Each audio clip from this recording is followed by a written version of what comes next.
नमस्कार दोस्तों, मैं धीरज, टेक्निकल ऑफिसर एनेस्थीसिया एसजीपीए। आज हम आपके सामने ये बताने जा रहे हैं कि किस तरह से कोविड में हम लोगों ने अपने ऑपरेशन थिएटर को इन्फेक्ट होने से बचाया या कोविड पेशेंट के लिए किस तरीके से उसको प्रिपेयर किया। उसके जो प्रोटोकॉल्स हम लोगों के द्वारा बनाए गए थे, हमारे सीनियर राजीव सक्सेना जी, चंद्रेश जी, हमने और हमारे डिपार्टमेंट के सारी फैकल्टीज ने भी अपनी ओपिनियन देके जिस तरीके से वो प्रोटोकॉल्स बनाए गए, हमारे सारे टेक्नोलॉजिस्ट जिन लोगों ने इनको फॉलो किया, उन सभी को थैंक यू। और आज मैं इसको आज आपके सामने दिखा पा रहा हूँ। कोविड के बारे में बहुत ज्यादा आपको डिटेल बताने की जरूरत नहीं है। पिछले मोर देन 1 ईयर से सभी लोग इसी के बारे में सुनते, देखते, महसूस करते चले आ रहे हैं। लेकिन जब से ये कोविड आया तो हेल्थ केयर वर्कर्स के पास में डबल जिम्मेदारी आ गई। एक तो खुद को बचाने की, दूसरा साथ साथ में हमारे पास जो पेशेंट आ रहे थे उन पेशेंट्स को भी बचाने। जब लॉकडाउन चल रहा था तो लगभग सारे लोग अपने घरों में बैठे हुए थे, लेकिन हेल्थ केयर सिस्टम से जुड़े हुए जितने भी लोग थे उन लोगों ने बहुत काम किया और खुद को भी बचाना था और अपने पेशेंट्स को भी बचाना था। तो बहुत बड़ा चैलेंज था। वही चैलेंज हम लोगों के सामने भी आया कि हम लोग ऑपरेशन थिएटर को कैसे रन करेंगे ड्यूरिंग कोविड, जिससे कि हम लोग भी सेफ रहें और हम अपने पेशेंट्स को भी सेफ रख पाए। तो सबसे पहले जो हमारा ऑपरेशन थिएटर में स्टार्ट होता है तो वो हमारा प्री ऑप एरिया होता है, वहीं से हम लोगों का इन्वॉल्वमेंट स्टार्ट हो जाता है। तो हम लोग का जो सजेशन था उसमें यह था कि कोई भी स्टाफ जो भी वहां पे इन्वॉल्व रहेगा, चाहे नर्सिंग स्टाफ हो, अटेंडेंट्स हो, वो सारे के सारे लोग प्रोटेक्टिव गियर यूज करें। जो भी पेशेंट आता है प्री ऑप में तो वहां पे हम लोग यहाँ चेकिंग होती है कि इसकी फाइल्स, डॉक्यूमेंट्स, एक्सरे, और सबसे ज्यादा इम्पोर्टेंट है कि उसका आइडेंटिटी वेरीफाई होती है, प्रोसीजर उसका चेक होता है। कई बार होता है अपने जैसे एसजीपीआई में कि पोर्टर के द्वारा बाई मिस्टेक ही हमारा पेशेंट मेन ओटी की बजाय न्यूरो सर्जरी ओटी में पहुंच जाता है, तो वो सब ये सब चीजें पहले प्री ऑप में चेक होती है। तो जो भी लोग उसमें इन्वॉल्व हैं वो सारे के सारे लोग प्रोटेक्टिव गियर्स यूज करें, ये हम लोगों का सजेशन था और आगे हम आपको दिखाएंगे भी। और जो सबसे ज्यादा इंपॉर्टेंट था कि हमारा जो पेशेंट आ रहा है वो भी कम से कम 95 मास्क पहने, अगर 95 नहीं है तो वो triple layer surgical mask use करे। ये हमारा एक पिक में आप देख सकते हैं कि जो ये एक नर्सिंग स्टाफ है, सीनियर नर्सिंग स्टाफ हमारे का, जो पेशेंट के आइडेंटिटी चेक करने के लिए फाइल चेक कर रहे हैं, तो वो भी उन्होंने अपना N95 यूज कर रखा है, फेस शील्ड यूज कर रहे हैं और गाउन, ग्लव सब पूरा यूज किया। और जो तो ये ज्यादा इंपॉर्टेंट है कि पेशेंट हो या जो भी उसके साथ में इन्वॉल्व लोग हैं, सारे के सारे लोग N95 यूज करें। इस पिक में भी आप देख सकते हैं कि यहाँ पे भी पेशेंट ने एक मास्क यूज किया हुआ है। फिर सेकेंड स्टेप हमारा आता है कि प्री ऑप से ओटी में पेशेंट लेना। तो इसके लिए भी कुछ गाइडलाइंस हम लोग यहाँ बनाई गई, जिसमें ये था कि अगर कोई कंफर्म या सस्पेक्टेड केस है तो उसके लिए एक डेडिकेटेड ओटी होनी चाहिए पहले से, और उसमें जो है शिफ्ट करते टाइम ग्रीन कॉरिडोर बनाया जाना चाहिए। इन द सेंस कि जिसमें शिफ्ट कर रहे हैं तो बीच में कोई ऑब्स्ट्रक्शन नहीं होना चाहिए कि वो पेशेंट को हमें लेके व्हील इन में रुकना पड़े। और जो ओटी हमारी इसके लिए सिलेक्टेड है उसका एयर वेंटिलेशन, एसी सिस्टम और उसमें जो है सेपरेट होना चाहिए और इसका प्रॉपर स्क्वेंजिंग सिस्टम भी उसमें वर्किंग होना चाहिए। शीशा वर्क स्टेशन से निकलेंगे मशीन से, वो उसको बाहर जा सकें। जो भी इसमें असिस्टेंट हमारे इन्वॉल्व होंगे वो भी प्रोटेक्टिव गियर्स यूज करेंगे, जो अटेंडेंट और उसको पेशेंट को मूव कर रहे हैं। और पेशेंट को हम लोग सेफ्टी से प्रॉपर तरीके से केयर से ओटी टेबल पे शिफ्ट करें। फिर आता है नेक्स्ट हमारे स्टेप की एनेस्थीसिया प्रैक्टिस प्री चेकलिस्ट। तो हम लोगों का ये मानना हुआ कि ड्यूरिंग कोविड केवल एक ही टेक्नोलॉजिस्ट ओटी में अलाउड रहे, क्योंकि ज्यादा नंबर ऑफ पर्संस अलाउड करना सही नहीं था कोविड के टाइम पे, जो कि हमारा जो चीफ एनेस्थेसिस्ट है तो उनको असिस्ट करा सकता। और जो टेक्नीशियन वहाँ पे पोस्टेड रहेगा वो अपना जो भी चीफ एनेस्थेसिस्ट उनको इंस्ट्रक्शन दे रहे हैं उसके अकॉर्डिंग वो चीजें सब प्रिपेयर करें। जब तक पेशेंट नहीं आता है तो वो ओटी को प्रिपेयर करे, क्रॉस चेक करे, जैसे कि हम लोग नॉर्मल केसेस में अपने डेली रूटीन वर्क अपना करते चले आ रहे थे अभी तक, कि वर्क स्टेशन को कैलिब्रेट करना है, ड्रग्स प्रिपेयर करना है। और जो सबसे ज्यादा इंपॉर्टेंट था कि इन सब केसेस में इस समय कोविड के दौरान प्रेफर किया गया कि वीडियो लारिंगोस्कोप को ही यूज किया जाए, और वो भी एक अंडर ट्रांसपेरेंट सीट, जिससे कि जब इंटुबेशन होगा तो वो एरोसॉल जनरेशन को हम लोग रिड्यूस कर सकें। तो ट्रांसपेरेंट सीट से उसको फोरहेड टू चेस्ट तक कवर करें और उसी ट्रांसपेरेंट सीट के अंडर में ही उसका इंटुबेशन कराया जाए। एक क्लीन सीट या ट्रांसपेरेंट सीट उसको हमें यूज करने का एडवाइस किया गया कि जितने भी हमारे मॉनिटर्स हैं, डिस्प्ले हैं, जितने भी part of anaesthesia work station है, उनको सबको उनसे प्रॉपर कवर करें। इन्फ्यूजन पंप हो, डिफिब्रिलेटर हो, या अल्ट्रासाउंड प्रोब के लिए अल्ट्रासाउंड कवर। और जो सबसे ज्यादा एक इम्पोर्टेंट था, चैलेंज भी था, कि अगर एक केस हम लोग करा लेते हैं, उसके बाद में जो नेक्स्ट केस हमें नेक्स्ट डे जो कराना है या सेम डे कराना है, तो हमें जो वर्क स्टेशन है उसको इन्फेक्शन से कैसे कंट्रोल किया जाए। तो उसके लिए आया कि हम लोग यहाँ पे 3 BVF यूज करें, जिससे कि हमारे जो फ्लो सेंसर्स हैं उनको हम लोग बचा सकें और नेक्स्ट पेशेंट में इन्फेक्शन न जा पाए। तो वो 3 BVF को नॉर्मली हम लोग पहले एक ही BVF यूज करते थे पेशेंट एंड पे, तो जो 2 BVF हैं उनको प्रमोट किया गया कि ये हम लोग जो है एक्सपिरेटरी एंड और इंस्पिरेटरी एंड पे भी लगाएं, जिससे कि हम अपने मशीन को सेव करें और अगले पेशेंट को जब हम वहां पे ऑपरेट कराएंगे तो वो हमारा सुरक्षित रह पाए। अगर किसी भी रीजन से कई पेशेंट में आया कि बाद में नेक्स्ट डे उसकी रिपोर्ट पॉजिटिव आई और पहले उसकी निगेटिव थी, तो ऐसे केसेस के लिए ये बहुत ही इंपॉर्टेंट था, और वो अभी तक हम लोग यूज करते चले आ रहे हैं 3 BVF उस समय से।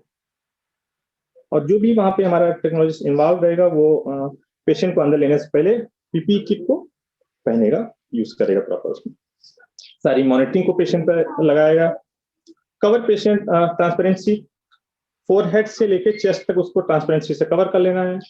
जितनी भी रूटीन ड्रग्स हैं वो सारी बना लेनी है, प्रिपेयर कर लेनी है, और साथ में हमें जो है रैपिड सीक्वेंस इंडक्शन के लिए भी तैयारी रखनी है। और एक इंपॉर्टेंट था कि हम लोग यहाँ पे ओरल टेम्परेचर प्रोब न यूज करके स्किन टेम्परेचर प्रोब के लिए ही एडवाइस किया कि स्किन टेम्परेचर प्रोब भी पेशेंट में यूज की जाए, जिससे कि हम अदर पेशेंट में उसको यूज करने के लिए सही रहे और उसको डिसइंफेक्ट भी आसानी से कर सकें, कोई चांस उसमें इन्फेक्शन का ना रहे। और इंटुबेशन के लिए डबल फ्लो ट्रॉली प्रिपेयर करने का भी हम लोगों ने सजेस्ट किया, जो कि हमारे यहाँ पीजीआई में शुरू से उसी समय से ही फॉलो भी किया गया, जिससे कि सारा जितने भी इंटुबेशन का हमारा डिफिकल्ट इंटुबेशन से रिलेटेड या नॉर्मल इंटुबेशन से रिलेटेड हर चीज हम एक ट्रॉली पे ही अरेंज रखें कि ड्यूरिंग इंटुबेशन जो सिंगल हमारा टेक्नोलॉजिस्ट ही अलाउड था अंदर, तो उसको कोई भी दिक्कतें बाद में ना हो। अब जैसे इस पिक में देख सकते हैं कि हमारी डबल ट्रॉली है, इसमें हमारे इंटुबेशन के लिए कुछ सामान रखे गए हैं। साथ में जो एक सबसे ज्यादा इंपॉर्टेंट था कि एक साइड में ये ट्रांसपेरेंट एक पॉली बैग लगा रखा गया, जो कि इंटुबेशन में यूज्ड आइटम्स को रैप करके इसमें हमें डालना होता है, और आफ्टर इंटुबेशन वो पूरा बैग को हमें जो है सील कर देना होता है, जिससे भी किसी तरीके का कोई इंफेक्शन है जो कि हमें ओपन नहीं कहीं पे रखना है आफ्टर यूज। इस ट्रॉली पे आप देख सकते हैं कि हमारा डिफिकल्ट से रिलेटेड जो भी है नॉर्मल लैरिंगोस्कोप भी रखा हुआ है, मास्क है, एयरवेज है, और एलएमए भी हमने रख रखे हैं। तो ये ट्रॉली है, और साथ में ये एक हमने ट्रांसपेरेंट बैग लगा रखा है, जिसमें इंटुबेशन के बाद में जो है लैरिंगोस्कोप हो या अदर कोई भी ओरल एयरवे हो, उनको पूरी तरीके से रैप करके ही हमें उसमें डालना है, और इंटुबेशन के बाद में ये पूरा जो बैग है इसको यहाँ से सील कर देना है। फिर इसका डिसइंफेक्शन के बारे में जो भी आगे गाइडलाइंस बताई जाएंगी, और कुछ हमारे साथी जो है सुनील प्रकाश वर्मा जी डिसइंफेक्शन के बारे में डिटेल से आपको बताएंगे। ये एक पिक है जिसमें कि जो प्रोटोकॉल्स यहाँ पे एसीपीआई में बनाए गए उनको कैसे यूज किया गया है वो उसमें दिखाया जा रहा है। ये देखिए एक इंटुबेशन के टाइम पे देखो यहाँ पे ट्रांसपेरेंट शील्ड भी पेशेंट में यूज की जा रही है, जितने लोग इन्वॉल्व हैं सब लोग N95 मास्क और फेस शील्ड भी लगाए हुए हैं, और जो हमारा वर्क स्टेशन है इस पे भी कवर क्लीन सीट से कर रखा गया है। इसमें भी वही चीज है कि अपना पेशेंट जो है वो ट्रांसपेरेंट सीट से कवर कर रखा गया है। ये मॉनिटर है जो कि क्लीन शीट से पूरा कवर किया गया है। इसका एक और भी यहाँ का सब्स्टिट्यूट था जो कि हमारे इंस्टीट्यूट में तो अवेलेबल था उस समय, कि हम लोग पूरा वर्क स्टेशन को कवर करने के लिए यहाँ पे माइक्रोस्कोप कवर का भी यूज कर रहे थे स्टार्टिंग में, जो क्योंकि हमारे यहाँ अचानक से अवेलेबल हो पा रहा था, तो या तो क्लीन शीट या माइक्रोस्कोप कवर जो भी चीजें हमें अवेलेबल हैं उसको वर्क स्टेशन को कवर कर रहे थे। ये एक पेशेंट को किस तरीके से हमें कवर करना है वो इसमें जो है एक ट्रांसपेरेंट शीट का दिखाया गया, जो कि बाद में हमारे यहाँ पे जो है हमारे फैकल्टी पुनीत सर ने काफी अवेलेबल भी करा दी थी कि जिस केस में यूज करना है आप लोग यूज करो, उसके लिए उनको बहुत बहुत धन्यवाद। ये हमारा वर्क स्टेशन है जो कि टोटल हम लोगों ने पूरा ट्रांसपेरेंट शीट से कवर कर रखा है। एक्चुअली इसको डिसइंफेक्ट तो हम लोग बाद में हाइड्रोजन वाइप या जितने भी अदर मेथड से उससे कर रहे थे, लेकिन एक एक्स्ट्रा प्रिकॉशन लेने के लिए हम लोगों ने ये प्लान किया कि ये मशीन को अगर हम लोग कवर कर लें तो ज्यादा बेहतर है, क्योंकि ड्यूरिंग इंट्यूबेशन अगर हाथ में ग्लव में अगर कोई सलाइवा या कुछ भी लगता है तो वो डायरेक्टली टच होता है, और ऐसे जो है प्रिवेंशन रहता है, बाद में क्लीनिंग और डिसइंफेक्शन तो हो ही रहा है। एक और बनाया गया कि एक ट्रांसपेरेंट शीट इंट्यूबेशन के लिए अगर यूज कर रहे हैं तो उसमें एक छोटा सा एक होल करते हैं और मास्क को बिलो साइड से लेते हैं और सर्किट और जो एल कनेक्टर है उसको अबव रखा जाए, क्योंकि सीट अगर छोटी रहती है तो वो स्लिप होने के भी चांसेस रहते थे, और दूसरा हैंड्स जिस साइड से इंट्यूबेट करना या मास्क वेंटिलेशन कर रहे हैं तो वो थोड़ा सा अपवर्ड भी जाता था। इसमें ये प्रॉब्लम नहीं होती थी क्योंकि हैंड जो है वो अपवर्ड रहता है ट्रांसपेरेंट सीट से, होल्डिंग सही रहती थी इसमें। प्रिकॉशंस लेने के लिए यहाँ पे था कि इंट्यूबेशन में जो फेस मास्क है वो फोरहेड से और चेस्ट तक पूरा कवर करना है, और जो लैरिंगोस्कोप है वो इंट्यूबेशन के तुरंत बाद हम लोग उसको पैक करते हैं और फिर बाद में इसको साइडेक्स में डिप करते हैं, और बाद में जो भी इसका स्टरलाइजेशन का प्रोसेस है कि प्लाज्मा स्टरलाइज करना है या ऑटोक्लेव, अगर लैरिंगोस्कोप है ऑटोक्लेवेबल है तो जो भी मेथड है उससे करते हैं। और जो मास्क भी हमारा इसमें यूज हुआ है तो उसको भी इमीडिएटली साइडेक्स में डिप करते थे और फिर उसको स्टरलाइज करते। लैरिंगोस्कोप का हैंडल जो है वो उसका बैटरीज हम लोग रिमूव करके उसी के बाद में फिर हम लोग उसको प्लाज्मा स्टरलाइजेशन के लिए करते थे, क्योंकि प्लाज्मा स्टरलाइजेशन में बैटरीज का इश्यू आ सकता है, इसलिए उसकी बैटरीज रिमूव करके ही करते हैं। हैंड्स को अपने प्रॉपर्ली फ्रिक्वेंटली सैनिटाइज करते रहते थे, और जो ग्लव हैं वो जो भी प्रोसीजर नेक्स्ट अगर प्रोसीजर चेंज हो रहा है तो उसमें हम लोग मैक्सिमम कोशिश करते हैं कि अपने ग्लव को चेंज कर लें, चाहे वो इंट्यूबेशन हो, नेक्स्ट स्टेप अगर सीपी इंसर्शन प्रोसीजर में आप हैं या रेडियल आर्टरी चैनुलेशन करवा रहे हैं तो उसमें आपको ये चेंज करना ही बेहतर था, या फ्रिक्वेंटली सैनिटाइज करते। ये जो डेमो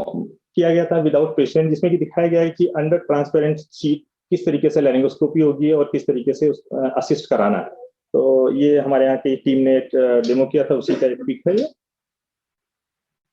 फिर एक्सट्यूबेशन के लिए भी कुछ प्रोटोकॉल्स बनाए गए, जिसमें कि ये रहा कि सक्शन कैथेटर जो है वो थंबलेस या पोर्ट उसका जो है सील होना चाहिए, वाइड बोर सक्शन कैथेटर लेना चाहिए वो एडल्ट पेशेंट के लिए। और एक जो सबसे ज्यादा इंपॉर्टेंट था कि जिसमें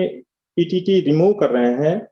तो एक्सट्यूबेशन के समय तो एक सजेशन दिया गया कि एक गॉस पीस या स्पॉन्ज को जो है हम फेस पे अप्लाई करेंगे जिस समय जो है एक्सट्यूबेट करके ट्यूब बाहर निकालें, जिससे कि बाय मिस्टेक भी सलाइवा स्प्लेश ना हो जो कि आपकी तरफ आ पाए। तो जैसे ही कफ पार्ट उसका जो है पेशेंट से आउट करते हैं तो उस कफ पार्ट को उससे कवर करें और फिर प्रॉपर रैप करके उसको डिस्कार्ड करना है। और आफ्टर एक्सट्यूबेशन पेशेंट को जो है नेजल पंप लगाना है और फिर उसके बाद में N95 इमीडिएटली लगा देना, जिससे कि O2 लेवल भी हम मेंटेन कर पाए और जो है ऑपरेशन थिएटर का जो एयर कंटामिनेशन से भी बचा पाए। हैंड्स को प्रॉपर्ली सैनिटाइज करते रहना है, जैसे कि हमारे SGPI का प्रोटोकॉल्स में भी बताया गया, जो माइक्रोबायोलॉजी के प्रोटोकॉल्स थे कि उसको सजेस्ट किया गया था। और एयर ब्लैंकेट अगर कोई हमने यूज किया है जो डिस्पोजेबल होता है पेशेंट यहाँ पे हमारे SGPI में, तो अगर उसमें यूज किया है तो उसका ये प्रोटोकॉल हुआ कि उसको हम लोग ICU के लिए शिफ्ट कर देते थे, सेम पेशेंट को वही हम यूज कर रहे हैं, मतलब अदर पेशेंट में उसको ना यूज किया जाए disposable air blanket. Infected items को कैसे क्या डिस्पोज ऑफ किया उसके लिए भी कुछ गाइडलाइंस बनी, जिसमें कि ये था कि जो वर्क स्टेशन हमने कवर किया था क्लीन सीट से या ट्रांसपेरेंट सीट से, और ultrasound cover, breathing circuit, reservoir bag, endotracheal tube, BBF, या वाटर ट्रैप का ऑप्शनल इसलिए रखा गया कि स्टार्टिंग में लॉकडाउन के टाइम पे हमारे पास में बहुत ज्यादा स्टॉक नहीं था, तो कुछ पेशेंट्स में तो हम लोगों ने इसको डिस्कार्ड किया, फिर उसको प्लाज्मा भी कर, जिसमें ऑप्शन था कि प्लाज्मा कराने का, तो प्लाज्मा भी कराया गया। और सैंपल लाइन और सोडा लाइन, इनको इमीडिएट हम लोग जो है पेशेंट शिफ्ट होने के बाद में डिस्कार्ड कर रहे थे। और जो सोडा लाइन कैनिस्टर था उसको भी प्लाज्मा या जो भी कंपनी से रिकमेंडेड उसका मेथड था डिसइंफेक्शन का, वो भी यूज किया गया, चाहे ऑटोक्लेव हो या प्लाज्मा हो, जितने भी उसका soda line canister work station का भी था। जितने भी अनयूज्ड आइटम ड्रग ट्रे पे हमारे पास बचे, उसको हम लोगों ने कंटामिनेटेड माना और उनको डिस्कार्ड करने के लिए सजेशन दिया कि वो सारे के सारे ड्रग्स नेक्स्ट पेशेंट में नहीं यूज करना है और वो डिस्कार्ड कर दें। सक्शन कैथेटर और एयरवे को बहुत ही केयरफुली डिस्कार्ड करना है, क्योंकि वो हमारे ओरल कैविटी से टच होके निकले हुए आइटम्स थे, तो उनको प्रॉपर हमें जो है रैप करना है, रैप करके ही डिस्कार्ड करना है। सारे डिस्कार्डेड आइटम को एक बड़े बिग सेग्रीगेशन बैग में सील करके और डिस्पोज ऑफ सिक्योरली करना है, जैसा कि हमारा एसजीपीआई की बायोमेडिकल वेस्ट मैनेजमेंट प्रोटोकॉल्स में है, उसी के अकॉर्डिंग हम लोगों ने डिस्पोज ऑफ करने का सजेशन दिया। और सारे प्रोटेक्टिव इक्विपमेंट निकालने के बाद में अपने हेयर या फेस को हैंड वॉश करने से पहले टच करने के लिए भी स्ट्रिक्टली मना किया गया, कि जिससे कि हम लोग सेफ रहें, सुरक्षित रहें। ये एक पिक में जैसा दिखाया जा रहा है कि